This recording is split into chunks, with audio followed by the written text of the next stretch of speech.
So I have an interesting story coming out from Fandom Pulse right now about the Dead by Daylight developers. Now, this is a story that is a bit odd to me, but at the same time, kind of saw it coming, so to speak. You know, it's really not too shocking at the end of the day, considering the gaming industry and what we're experiencing on a daily basis. But apparently, the Dead by Daylight developers are allegedly forcing employees to undergo Wheel of Privilege DEI training. And why that is or what that has to do with their game, yeah, I really don't know. What the hell is even that?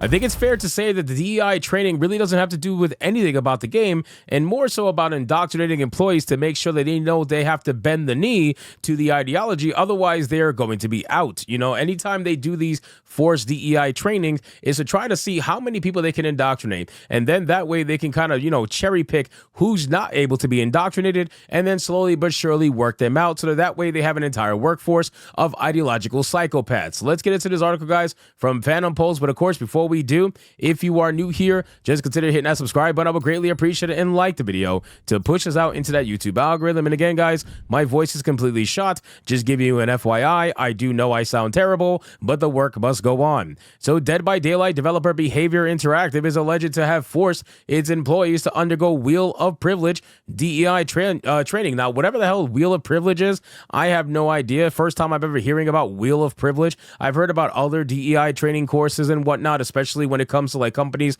like Walmart, Target. They've been doing it for ages, right? Those kind of retail big corporations, they've been doing these kind of bullshit training courses for a long, long time. But the gaming industry is just now a little bit lagged behind a lot of other corporations in Hollywood and whatnot, and they're doing it in mass now too.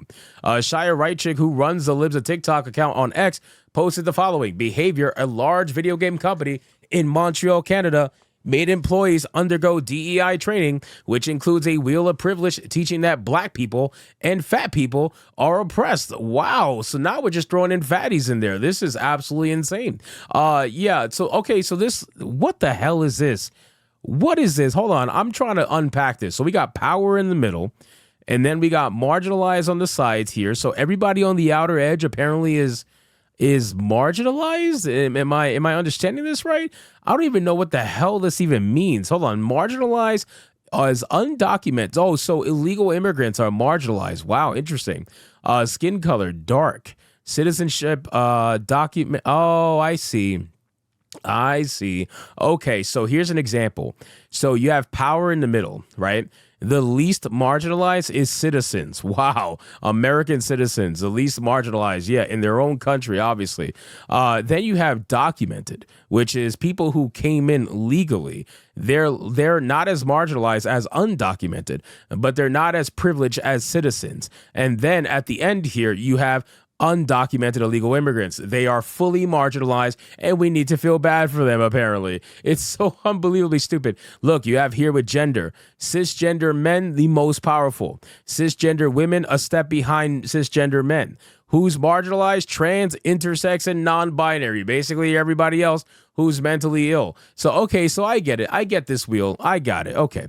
In a post to Instagram in August, Duckworth explained the wheel. Wheels like this help us visualize what the term marginalization means. The further you are from power, the more marginalized and powerless you are. She continued, you'll notice as you try to place yourself into different categories that your level of power and marginalization will likely shift between categories. It's another way to look at intersectionality, coined by Kimberly Crenshaw. So essentially, these are just excuses. Like the entire wheel is just based off excuses at the end of the day, because this is all bullshit, right? All of this is try to make excuses for people that might fit these particular molds. They want to make excuses for why their life is terrible, right? So people who are otherwise usually very lazy, people who otherwise doesn't want to try as much as someone else, they want to say, okay, well, I'm here simply because I'm black. That's why, look, the wheel told me so. I'm black, and this is why I'm here, and the white man is destroying me right now. It's because of that. You know what I mean? Look, they couldn't even come up with all the different skin colors. They had to say white, different shades, and then dark.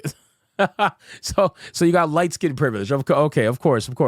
Following Libs and TikTok report, Smash JT shared on X, behavior felt like it was a good idea to go down this road, hiring Sylvia Duckworth, a deep-rooted race-baiting grifter, to cash in on DEI money. He added Sylvia's everything wrong with entertainment in the modern era. Behavior Interactive has shown their true colors. Yeah, and it's always a white woman. Right? Isn't that the ironic thing? It's always a white woman who is trying to tell everybody else about their marginalization. This is how you maintain power. I just want to be very clear to people, right? It's the ones who have the power that try to maintain the power by convincing all of you have no power. Even though you have as much power as they do, you just don't know it. And that's the beautiful thing about this. She's trying to maintain her status quo by convincing you are marginalized because you are dark-skinned, you are gay, you are trans, whatever. They're trying to convince you that you are in fact the marginalized one and you need her to save you, or you need her to inform you of your marginalization status. This is what they do to maintain their actual power, or at least try to garner control over the populace. This is an amazing thing. It really is. He continues, Sylvia, a white woman, well, there you go, Smash, has a very long Instagram filled to the brim with race grifting and propaganda pushing. Here's a sample of some of her posts. And again, if you look through it, what is it about? It's all about making sure black people stay exactly where she wants them. You know what I mean? This is about having black people stay in the corner of marginalization so that Sylvia doesn't have to ever worry about them potentially becoming an issue.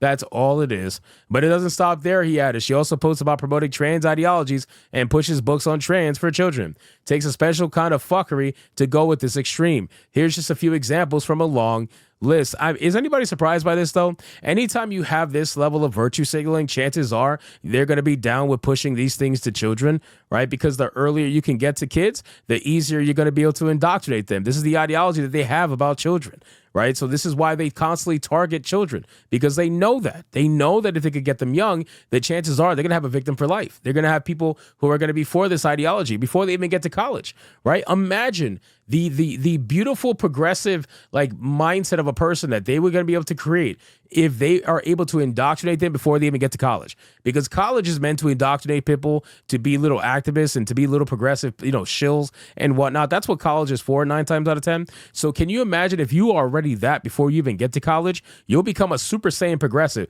by the time you get out of college. You will have golden blue, you just have like shining blue hair. That's really what you will be. Most of her posts seem to fixate on kids and encouraging transitioning and creating an LGBTQ lifestyle, he observed. Yeah, I'm not surprised. I'm not surprised because, again, this is all about maintaining the status quo.